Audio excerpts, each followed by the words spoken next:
Okay.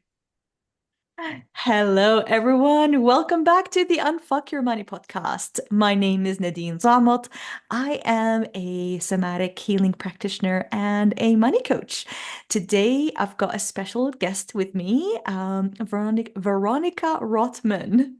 I'm really weird with certain V words because my mother tongue in Arabic, we don't have the V. So words like Veronica, vulnerable, they take like I need to think before I say them, so I'm sorry. Veronica Rottman is here with me on the Unfuck Your Money show. Welcome to the show. Welcome, welcome. How's it going? Yeah, good. It's so nice to be here with you, Nadine. So tell us about what's turning you on in life these days. I know we're recording this January 2025. Things are a little bit shaky, weird, but glimmers are important. So what's turning you on in life these days, Veronica? I really appreciate starting off on this page because I think that the general consensus is that we need to be totally overwhelmed and exhausted right now. And I actually don't subscribe to that idea. I actually think we really need to be embodying pleasure in order for things to move forward. So thank you. Mhm. I mean, I have a long list, but if I had to choose, like what most immediately pops up is my long meandering walks that I take every day, even in the winter. Oh wow, you're It brave. You're in Chicago. That's very brave.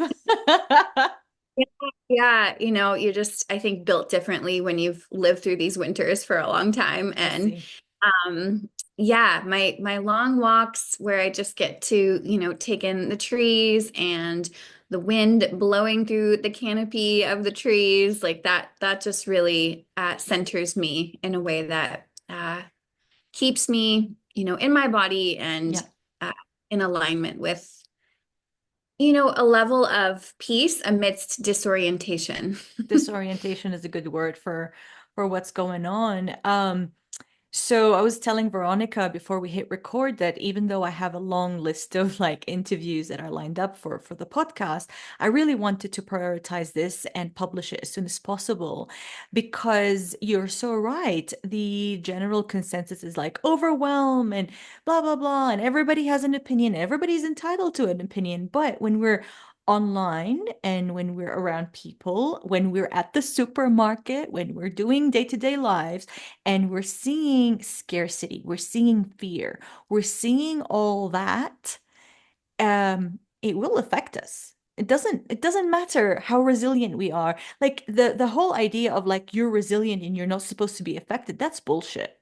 We're all one organism in some form or another. We're all sharing an Mm, experience, right? So I found myself feeling overwhelmed yesterday, and I was like, mhm. oh. Okay, you need to stop right here, put your phone down, and go for a walk. And I went for a long walk. I sat down under a tree, even though it was cold, and I was like, okay, I feel more grounded. So, what I love about the work that you do, I love your Instagram, by the way. It's just so nourishing. It's like a, I don't know, like it's very centering, very grounding. And the work that you do is very unique and different. So tell us about the work that you do and how you teach somatic healing in a very different way. What's your story? What led you to that? Yeah, okay. So when you ask about my story, I'm going to throw it way, way the fuck back Go. and start with being a little girl, actually, and having this like innate love and fascination and reverence for the female body in particular, for women. I was like this teeny tiny midwife. I loved hearing birth stories. I loved hearing my mom tell her birth stories. And I loved, learning about rites of passage, feminine rites of passage, like menarche, our first period. And um, I went on to discover that that was a pretty unique experience, that most of my peers had been raised in an environment and where they were discouraged to connect to their body, and especially the female body in particular had been stigmatized, objectified, right, deemed, something we don't talk about. It's a secret, right, when we get our period. And that in combination with my my own trauma, my developmental trauma from childhood and other experiences, it really gave me this unique experience Hmm. of I love bodies. I I could dork out about them all day, and I'm experiencing symptoms in my own body that, show me inherently that my reactions to life are being driven from within my body, that the stories in my mind are only an abstraction of what is actually going on inside. And so in college, I remember going through this big breakup and telling my friend at the time, like, I just can feel that my reaction to this deep heartbreak is coming from my body. And I didn't have the language for it. Wow. No one was talking about that back then. Yeah. Nobody was talking about somatics, but I knew it. And so it felt like I was always trying to do what I'm doing now. Hmm. There was like this path, this trajectory that I was on that I didn't really know until all of a sudden here I am and Waking Womb was born. So I, have been in somatics under some, modality for the last 16 years. But when I discovered polyvagal theory, thanks to Dr. Stephen Porges, somatic experiencing, I completed the 3-year training by Dr. Peter Levine. So much of what I was saying in college felt validated. I was like, this is what I've been trying to say. Hmm. And, in my own trauma resolution journey, I realized like nobody is centering the unique needs of the female nervous system.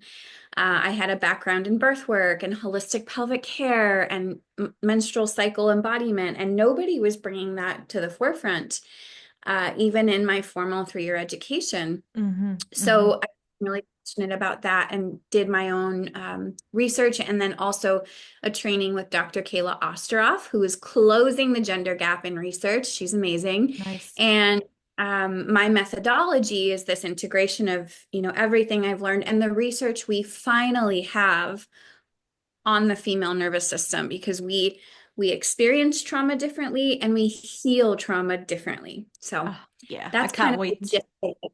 Yeah, I want to get into that in a minute. I love everything that you said. I also noticed because I'm in the SCP training as well at the moment, and I also noticed that, and I've heard Kimberly Ann Johnson say the same thing. She is also a body worker, a sexologist, and all that stuff. She also mentioned the same things that you said, that the female nervous system wasn't completely covered in the SCP training. And that's not to say, there's anything. I think SCP training is amazing. It's just, Oh, there are, incredible. it's incredible, right? Like you should see me, after the 4 days, every night I come back to my husband. I'm like, oh my God, blah, blah, blah. And he goes, I don't know what you're saying, but it sounds amazing. I'm so happy you're happy. And it's just like on this high for 4 days. I'm about to start my intermediate year actually in 3 days, on Friday. Yeah, it's really, really exciting. One thing I really love that you do not address, or you do not use the traditional acronym CPTSD. You only say Hmm. CPTS. You drop the D, which stands for disorder. And when I saw Yeah. that, I was like, I love this chick. Tell us more about like the story of dropping that and why stress is not a freaking disorder. Thank you. No, I'm it just is perfectly yeah, a little heated up there. I love it. Yeah. Yeah. So one of the most remarkable experiences I had in my own trauma resolution journey was this realization as I mapped my own nervous system that my reactions that seemed disproportionate to what was going on were in fact really healthy signs that my nervous system was working exactly as it was meant to. Yeah. And so it opened up this experience, this completely new experience in my body of really feeling compassion for myself, compassion where compassion was not available when I was only orienting to my reactions to life that seemed, so enormous compared Mhm. to what was happening, right? There was before that a lot of shame, a lot of shaming myself, a harsh inner critic. But when I learned that my body was doing its job, I was like, fuck yeah. Like I able to connect to compassion inherently because of that. And so I think if we can reorient this over identification I see in people all the time of like, well, I have generalized anxiety disorder. Disorder. Yeah. In reality, that word is so stigmatizing and shaming. And then we over identify with it, and it becomes a part of our personality. We think that this is just who we are, it's a permanent We're part of us. disordered. Yes. And Hmm. in reality, guess what? That anxiety is your body's way of getting your attention to say, hey, there's something here to feel that you're not feeling.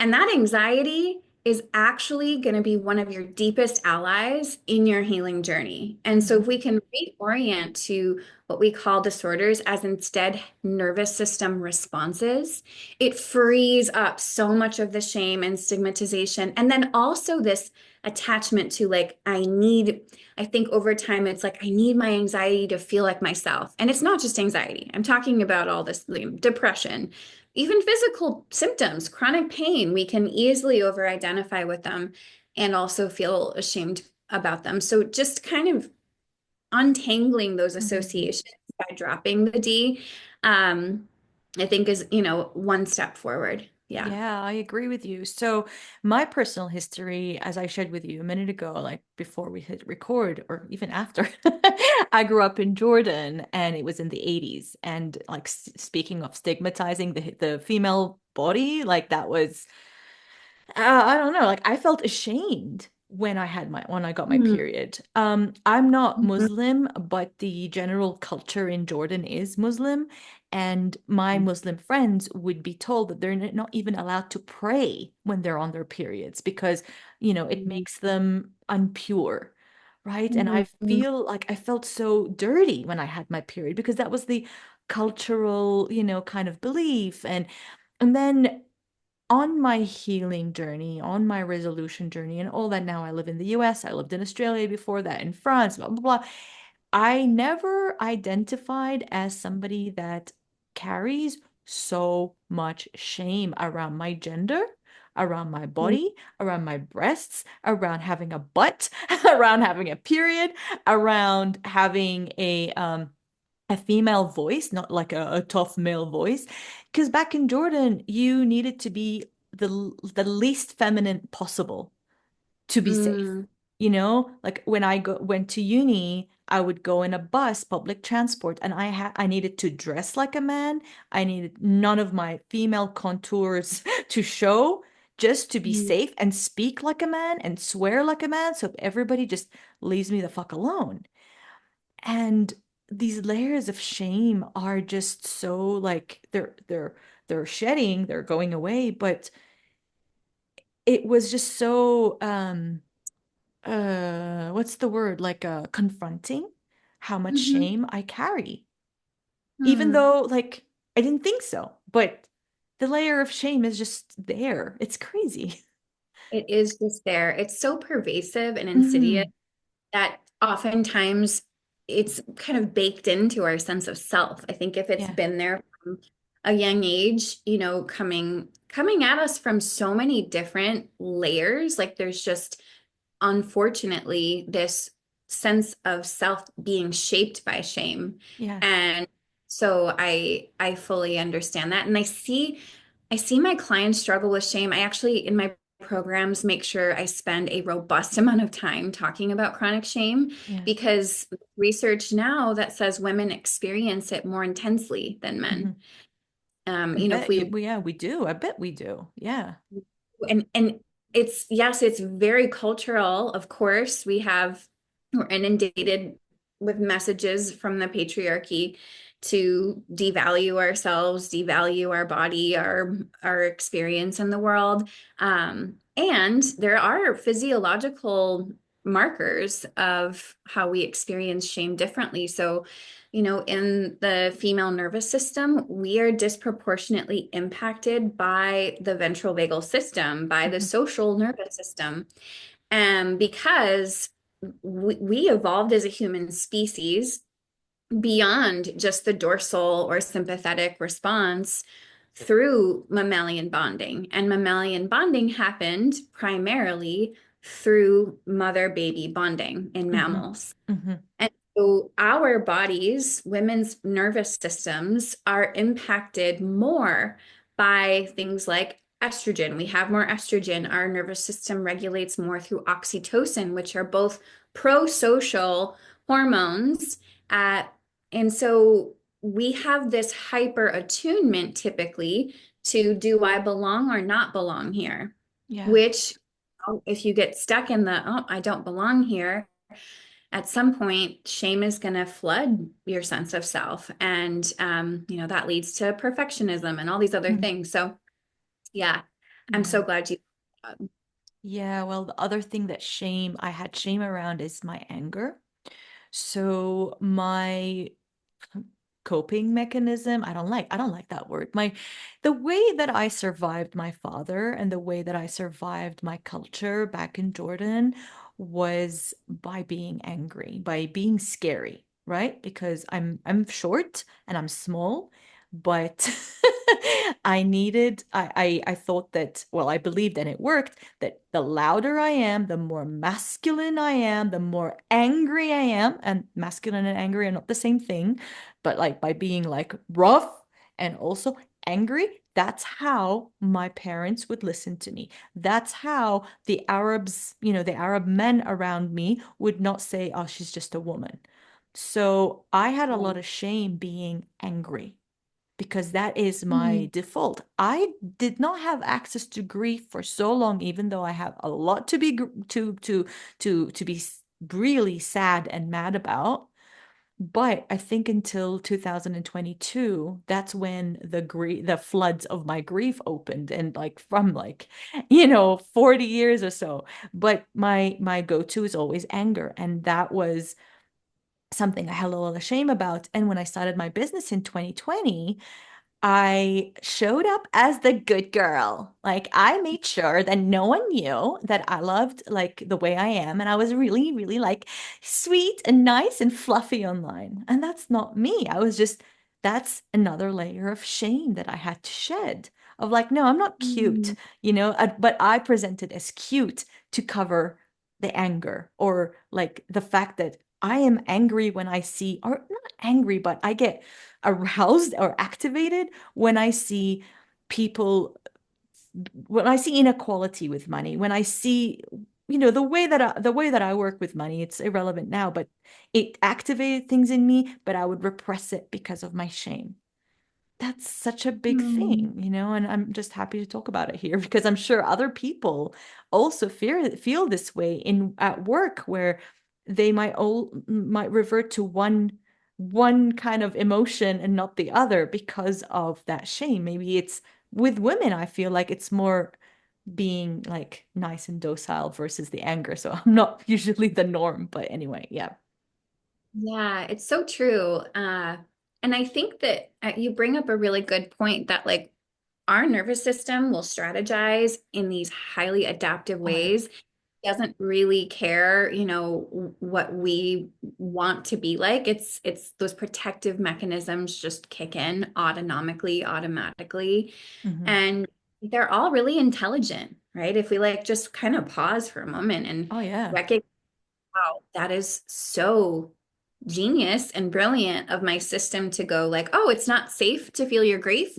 I got you. Here's some fight response, right? Like we're gonna just ride this one out. Hmm. Um, and the deeper you go, the more you kind of unpack those layers and de-shamify all the emotions, because shame is such a binding experience. It's Right. not Mhm. necessarily an emotion, it's this physiological response that goes, is it safe to express anger or is it not safe? And depending on what we've been taught and Mhm. our genetic predisposition, what we inherited from our ancestors is really going to shape that.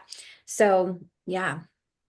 Yeah, so true. Like a lot of times, helping people with money basically can look like helping people access their anger, because that's my now that I've owned it, now that I've released the layers of shame, I own it and I know how to use it in ways that are more aligned versus how I would rage endlessly Yeah. before, right? Because that endless rage has already been kind of like released and gone, and now I feel more, I feel good when I'm angry in a good way. Not like that sounded weird. Um, You know what I mean, right? Like anger makes me feel like, yes, it's okay. It's no longer anger, it's become life energy. That's it. Right. Life force energy. It's what gives Hmm. us our power. And I'm not, this is very much Kimberly Ann Johnson's like zone of genius. Hmm. And I always feel the need because people often will be like, oh, you're like Kimberly Ann Johnson. And I'm like, I am.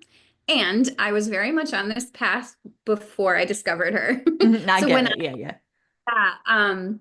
when I discovered her book, The Fourth Trimester, I had been working in somatics, doing body work and birth work, and she did teach me a lot Hmm. about befriending anger. And what I found was that that was a major piece of the puzzle. I needed my anger in order to go into the terror in my body and feel like I had the power to process it. I needed my anger and rage to go into the layers of intense shame without getting lost in it, right? It's like I really see it Yeah. as part of me that holds my hand through other layers that, I think normally I was completely dissociated from. Mm. And because there was so much freeze and fun in my system, like a lot of women. And I also have clients like yourself who that default to a fight response is there. And it's such an intelligent adaptation. And I'm always curious about like, with my clients, there's a lot of needing to complete this circuit of fight. Like, well, let's move that anger. Let's, Hmm. um, complete incomplete self-protective responses Yeah. so that it's not stuck on repeat all the time. Yep, yep, definitely. So I can talk about anger. However, I really do want to be mindful about the talking about the key differences from your perspective between the male and the female nervous system and the way each, I mean, these are, there are way more genders than that. However, I just want to talk about how the female nervous system is different, from birth. Yeah, Yeah. I love that. And I want to name that, I realize that there are people who identify in, various ways, whether you're Mhm. in the trans community. And I aim to be as inclusive about that as possible. And it's Yeah. important for me, the word woman, that is how I identify. Um, but one of the key differences I sort of already named, which is that we are more impacted by the social nervous system naturally. We have oxytocin and estrogenous cycles that give us a biological need for connection and safety, and we regulate through that. Mhm. So, if you think about evolutionarily, women are built to have babies, whether we want babies or not. That is there in our physiology. Mhm. And when you are pregnant postpartum, if we look at this through the lens of like when we were living outside, when we were living in caves, that puts us in a really vulnerable position. We need Yeah. our tribe to us, right? When we're pregnant, we need people to protect us, to bring us food and tend to our wounds, right? Tend to us in labor. And so that drive is there. And one of the main ways that we regulate is through connection and through co-regulation. Mhm. And it doesn't mean that we don't have strategies in our attachment system that cause us to react to connection differently. That's very much there too. And so Yeah. it's very worth your while to heal that. Um, and that doesn't mean that men don't have it. We're just more impacted by it. Mhm. Mhm. And we live in a very dopamine centered world. So, Do we? dopamine, What? Oh yeah, what's going on? Squirrel? Yes. Yes. yeah. So, these are, the dopamine hits that we get from doom scrolling, from Hmm. checking off our to do list, from going, going, going, productivity for productivity's sake. Yeah. And dopamine supports male physiology, it supports the male nervous system. So we're living in a world that supports male physiology, but dopamine actually prevents us from having adequate amounts of oxytocin, which is our main regulator. So dopamine actually lowers oxytocin. This is all based on the work of Dr. Kayla Ostroff. If anyone's interested in the research, if I you ask am, me, yeah. yeah, research is amazing, and I love it when it aligns what we already knew. Um,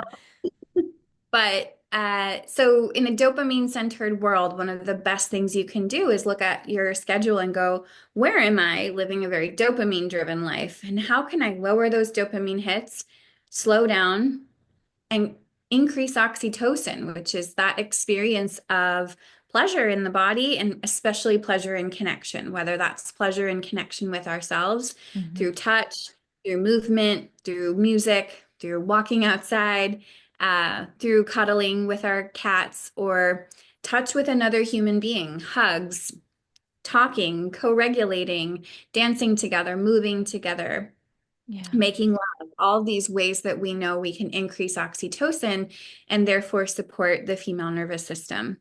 Mm. Um, I'll start there. There's a lot more to I know, add. me too. I'm like, whoa, which road am I taking? There's a lot of forks here. Okay.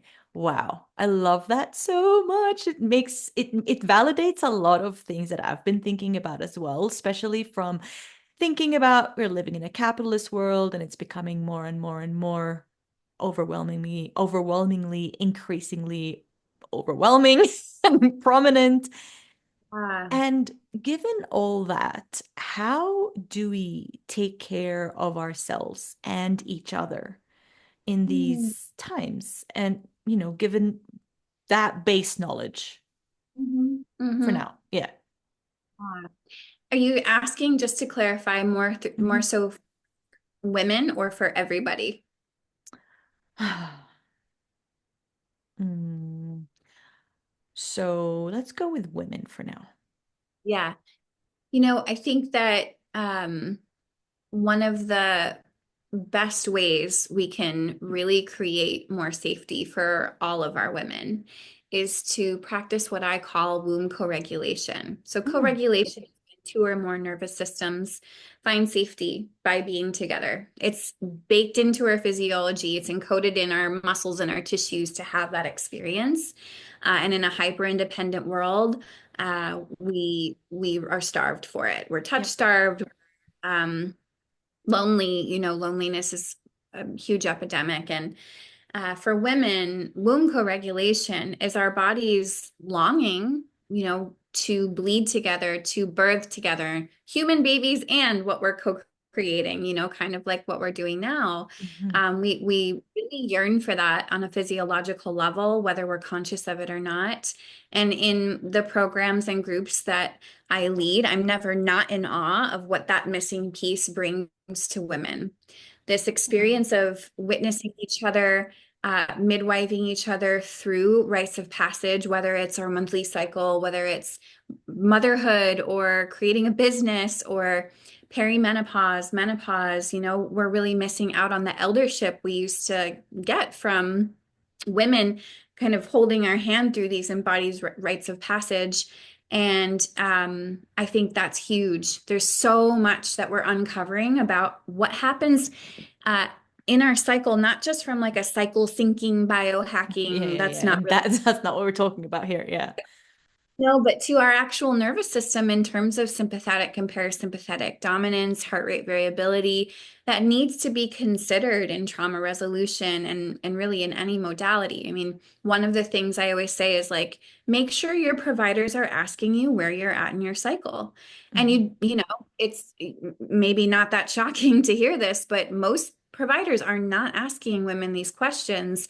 And then we're throwing modalities at women that are based on us having one universal nervous system, the male nervous system. And then we wonder, why do women have such high rates of, reproductive health issues? We make up 80% of the population that has autoimmune disease. That says Uh, a lot. That's data.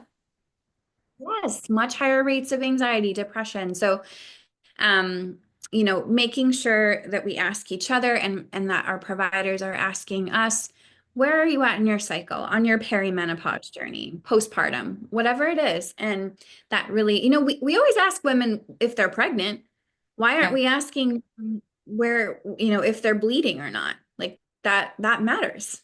I think so too. I had a pap smear 2 years ago that was right after my cycle, and the results came as irregular. And I'm like, I know, I told you I'm on day 7. You didn't listen to me. I didn't want to do it. They're like, oh, you gotta come back. And of course, they drop the C word. As soon as you drop the C word, I stop listening and I go and I get all this like long procedure for them to tell me, I think we took your sample too close to your cycle. And I'm like, Told as you. a month of my life stressing and over $1,000 of okay, told you exactly. Like, why didn't you ask me? You're a gynecologist. Ask me these questions Yes, ask women and believe them. and believe them. Oh my God, exactly. When I'm really heated up, there are words in Arabic that just come out, and I was nearly gonna say I've been like, out of Jordan for 20 years, and it's like بالضبط, exactly. Yes. I So feel funny. that. I don't know what it means, but I feel it. He's like,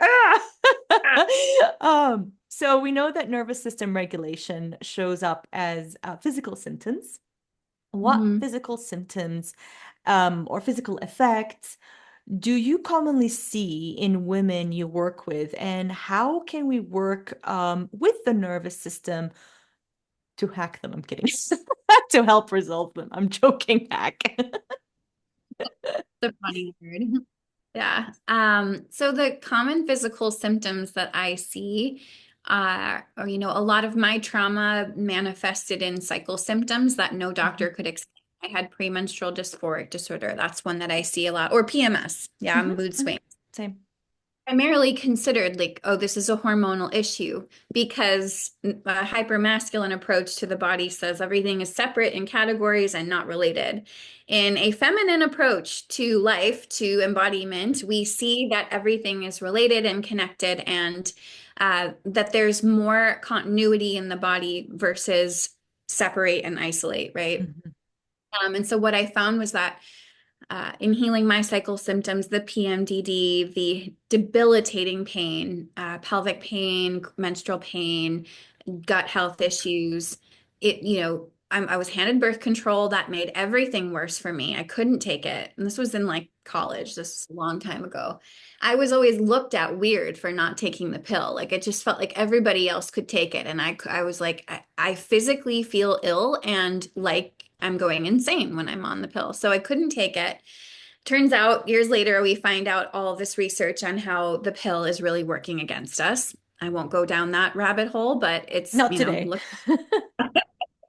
it really wasn't until I applied both somatic trauma resolution and what I knew about my cycle and the needs of my physiology that things started to shift.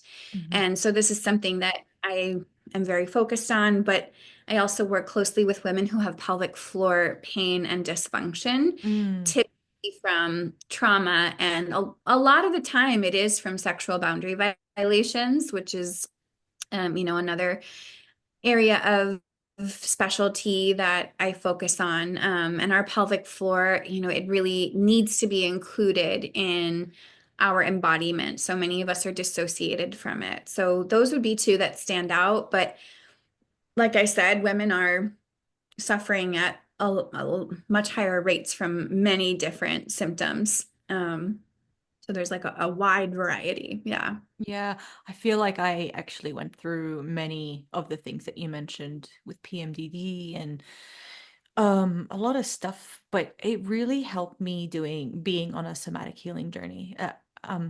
You're talking and I'm like, actually, where did these things go? Oh yeah. It's because I started Oh, down that yeah. route. Yeah. And like if we look closely, I won't get too specific about this, but if we look closely at the autonomic nervous system Hmm. and our reproductive system, the, our reproductive health is going to be impacted by unprocessed trauma. It just will, because at the center of all systems of the body is the nervous system, determining where our energy is going to go. Is it going to go towards survival because Yeah. of unprocessed trauma, or can it go towards the health and wellness of all the other systems? And that includes our reproductive system, which we are impacted by greatly. And there's finally research, right, that shows what we already knew. A lot of us women already knew that trauma very much leads to reproductive health issues, endometriosis, PCOS, infertility, things like that. And it's such a Yeah. missing piece of the puzzle that no doctor that I know of is telling their clients who are struggling.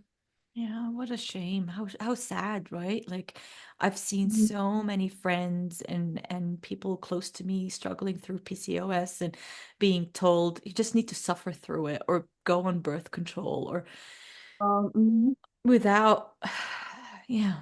It's just heartbreaking, right? It's heartbreaking.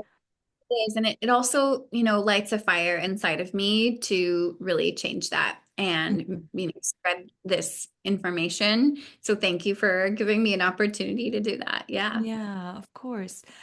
So, as you probably know, my work centers around helping clients regulate their nervous systems around finances and all that stuff. And we've got patterns such as overspending and being too strict with money. Mhm. Not many people talk about this, being too strict with money as being like not a great thing, right? Or getting into cycles of debt. It typically relates to nervous system regulation or dysregulation and trauma. Let's talk about that. And I feel like we need to start with how social media is pretty much trivializing. That's another word I need to say very, very gently. Trivializing healing work, especially when it comes to money. Yeah. Wow. I really believe that. I think it's so watered down and diluted in, especially like manifestation culture. It's just Fuck they're that. just I cheap. know. It's like, oh, just think this way and poof, magic happens. When in reality, if you have trauma, which we all do in your nervous system, you can't override that shit. It is there and it is governing how you respond to your money. I came from poverty. I came from a lack of resources in my childhood. And there was so much work I had to do to excavate my identity around that. Because when you're stuck in a freeze response around money or a fawn response around money, you literally, I mean, the story I was telling myself, Nadine, my whole 20s was this is just my lot in life. Like I'm just gonna be poor, but I'm gonna love my work, and I'm gonna be poor but happy. And I mean, that version of myself, if she could see me today, would be like, whoa, I was so wrong. Yeah. Um, and I wish more people knew that it goes so much deeper than like, fluffy affirmations. Well, now there's like adding to the affirmations, nervous system somatic work, like do this so that you can do that. It's just so Oh my God, it gets nuts. It's like push this button to get rid of that feeling, and uh, then you're regulating. That is not what we're doing, people. Like that is not. I mean, I guess I shouldn't say that. It's a version of somatics that you will plateau with because regulation is it's a not. good Let way of me. putting it. Yeah. You will plateau, right? You will plateau with that because it's not going to the root of what's going on. And not everyone can take you to the root. Yeah, Just yeah. because someone says they can, it doesn't mean they should because we cannot go to the trauma into the eye of the trauma. That's not how we navigate trauma, especially Mm-mm. when it comes to something that is so related to survival and security and Mhm. worth. And like you said, our identity. Money is just it's I feel like I'm very lucky or blessed or whatever that whatever. I don't think lucky or blessed are good words for it, but my trauma really came in the guise of like financial abuse.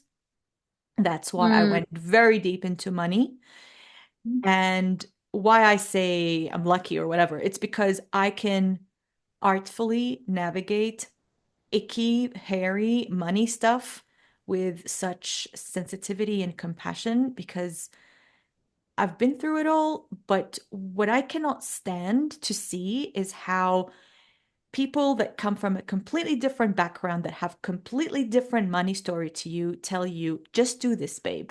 And you're like, I am, it's not working. And then people come to me in the end, they're like, I spent all this money on this program.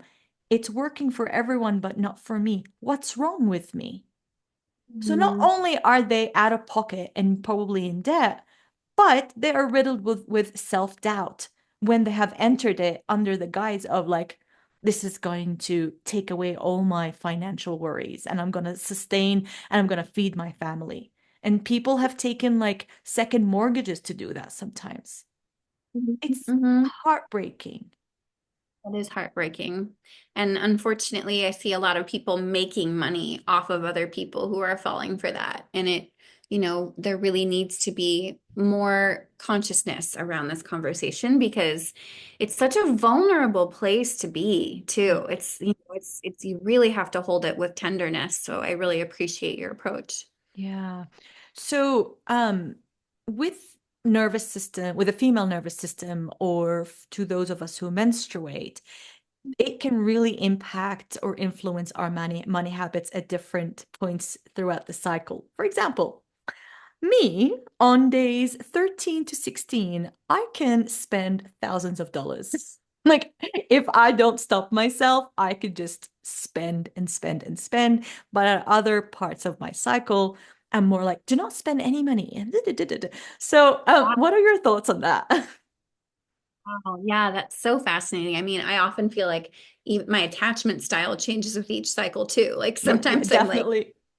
come here, and sometimes I'm like, ah, yeah, leave me alone. Um, yeah, I think that's really interesting, especially because women have been given so many stories about how we need to be around money, whether it's like uh you can't make money, you're a woman, Hmm. you're meant to be smaller than your man, or we have to be hyper masculine with our money and have rigid control and be like work ourselves Yeah. to death to earn specific amounts of money. And I think that from a nervous system perspective, when there's regulation, there's like a circuitry.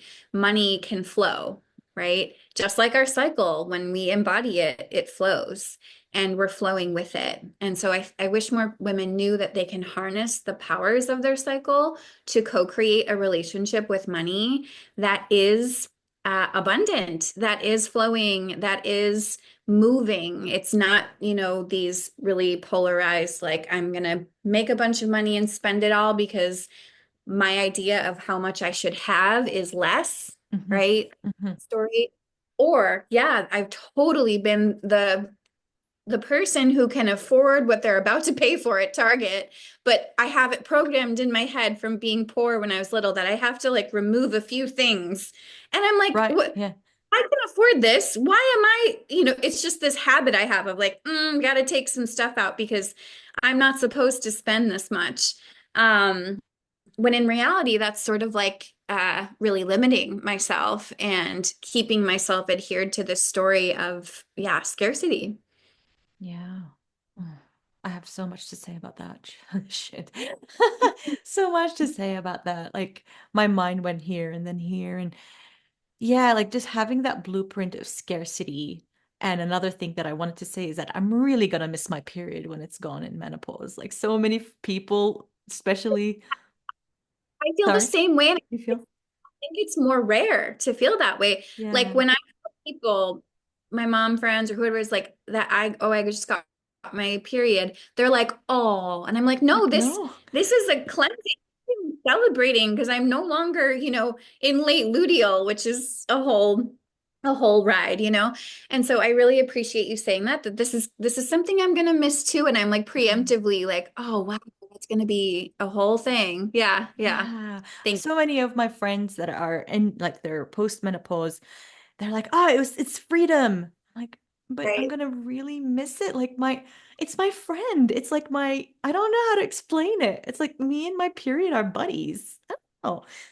Bodies. And what's really amazing is that women, postmenopausal women, still experience like cyclicality, the fluctuations. Oh. And the theory behind that is that because our nervous system is so familiar with that pattern, even though we're not ovulating and bleeding, it's still there. Mm. Isn't that beautiful?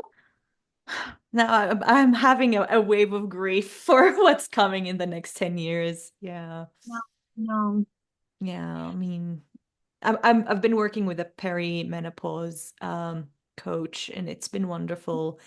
And she's really helped me kind of like just befriend my period. And it's been like the past 2 years have been just so nice to be in sync with it, and my creative projects and my like wealth projects and all of that. It's just I'm gonna miss that. So just a moment of grief. I had a lot of grief come up when I encountered cycle embodiment and, the wisdom that we've, sort of oriented to collectively in the last 10 to 15 years around like, actually, this is a whole part of our physiological rhythm that's been Mhm. ignored. I was like, nobody, not a single person was telling me that I needed to adjust how I live with each cycle. And so once I was finally doing it, it was so healing. And I was like, just hit with so much grief Yeah. around and anger around like, I never got to experience this, until now. And it's never too late, but I still had a lot to feel around that. Yeah. Yeah, I agree with that. Let's talk about emotions, since emotions are tied to everything, like even money, especially money. I am very surprised by how rare, maybe I've seen it 3 times ever, how rare money coaches, financial coaches, whatever, they do not provide emotional education. And Mhm. 90% of our finances is emotional, right? Oh, So the mainstream perspective with emotions, it involves acting out our emotions, raging yeah. or crying and all that stuff. How is that different to feeling our emotions, and why might simply acting out an emotion keep someone stuck? Yeah, this is such a nuanced conversation. I love it. So, for a long time, because of trauma, I was highly dissociated from my body.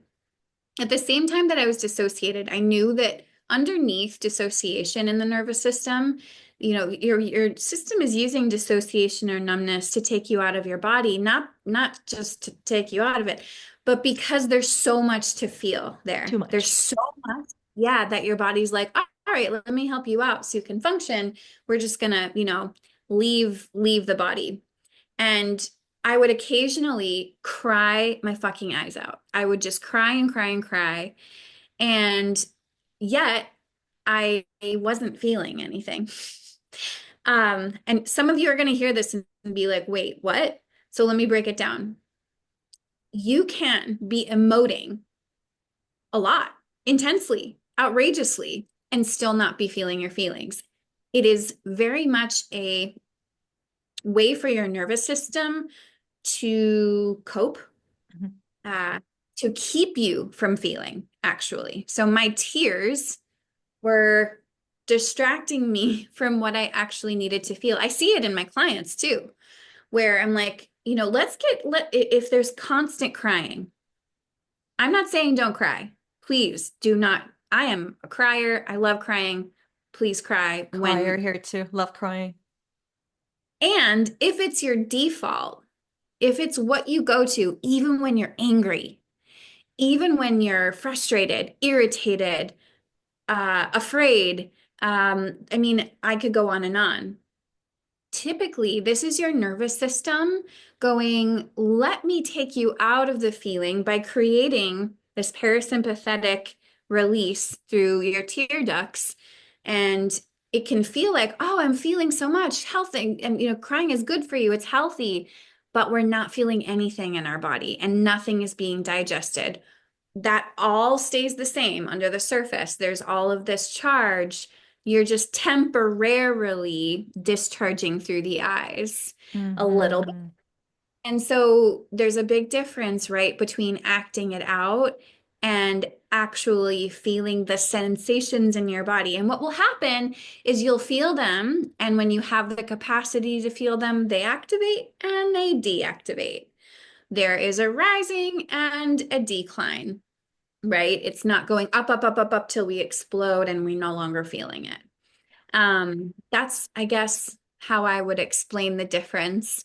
I could talk way more about that, but yeah. Yeah, this is a very important, as you said, nuance because a lot of people are like, just feel your feelings and all that. I mean, I get that, Yeah, yeah. but there is a difference in the quality of the journey of feeling your feelings. And also trust your body. Don't feel like I'm not saying there are certain practices that force you to Right. feel more than you have capacity for, and that can cause re-traumatization.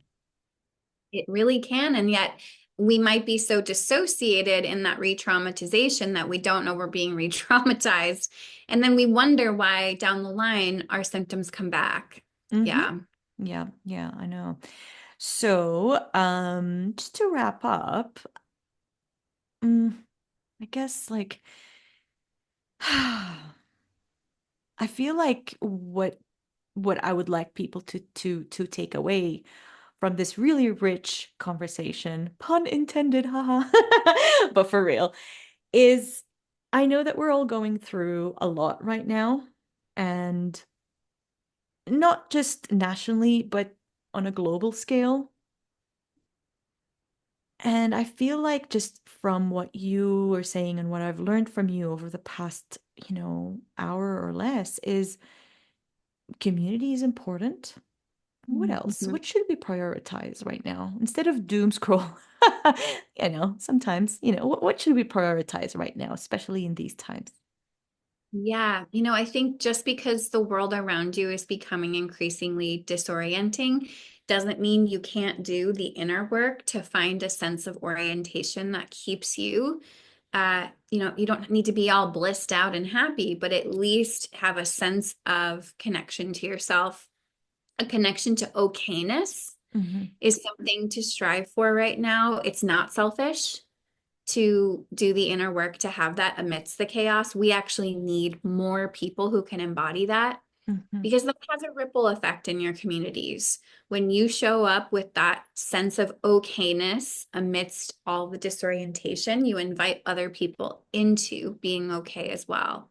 Yeah. We don't have to feed off of each other's reactions. You're not obligated to feel overwhelmed, stressed, afraid. These are all welcome feelings. And what I see is like, oh, I have to react. I'm morally obligated to react to show that I belong. When in Hmm. reality, you don't. You get to feel exactly how you feel, even if what you feel is okay. And you get to feel not okay. But what I see is a lot of people assuming that because I'm in this certain social circle, I need to be freaking out right now. Doesn't mean that I don't get hit with freaking out from time to time, but it's important to me to show up in my communities able to have that ripple effect of co-regulation. And so I don't stay stuck in the freak out. Yeah, I agree with you. The image that I had yesterday was like everybody is like inside of a wave, and we're either, if we don't take care of ourselves and make sure that we're strong enough to swim, we're gonna sink. And if we sink, everybody can, Yeah. no one, like we're helping nobody. But if we build our resilience and make sure we're okay and get on a raft, this way we can build a raft that's big enough for everybody to Mhm. get on with us, right? No one is gonna benefit from us sinking. Everybody's gonna benefit from us floating and persevering. So, yeah. Yeah. I'm having a flashback right now to the Titanic when she lets him fall, and I'm definitely on team like he could have gotten on. I saw like there's a meme that circulates of like her and her dogs and like, sorry, there's no space here on the raft, babe. Like that's Dogs. me. Oh my God. Yeah. No, I was stated by that. And yeah, so, but thank you for that image because it's so true. We can't just let ourselves sink, and it's okay if we do a little bit, but doing the work to, yeah, come up and build that raft is so worth it for yourself first and foremost, but everyone around you too. Yeah, and our little giggle actually made me want to say that laugh, humor. Humor is not insensitive in these times. Put on stand-up comedy, put on like the old 90s kind of like that slapstick kind of style of humor. Put it on, laugh for half an hour, 20 minutes. It will do so much for you. Last night we put dinner on, and then I told my husband, like, I'm gonna go to bed after dinner. I just feel so heavy.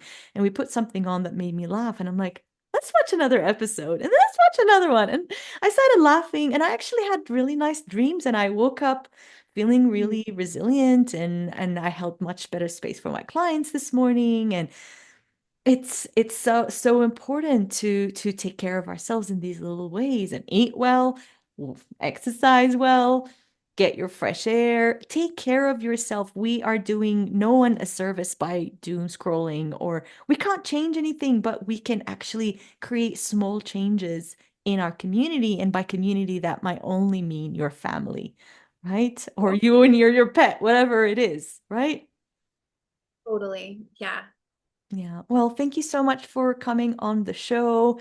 Keep shining on Instagram. Thank you for all the work that you do. Of course, I will be. Oh, before we go, tell people what you have going on and tell people about your offerings. I'm sure everybody's curious.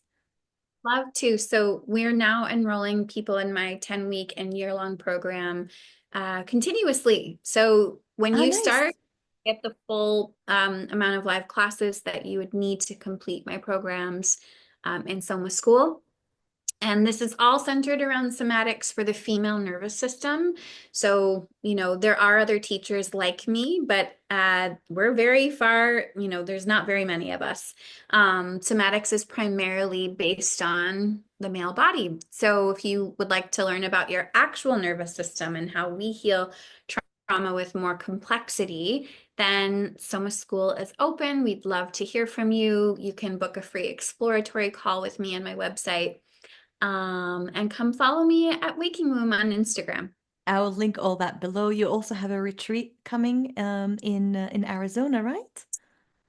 Yeah, the retreat in Arizona is full, but we Oh, have okay. another one, the Kripalu Institute in May on the female nervous system. So check that out. Yeah. Great. Awesome. Well, I will link all this in the show notes. Again, thank you so much for coming on the Unfuck Your Money show. Thank you everyone for listening, and I'll see you next time.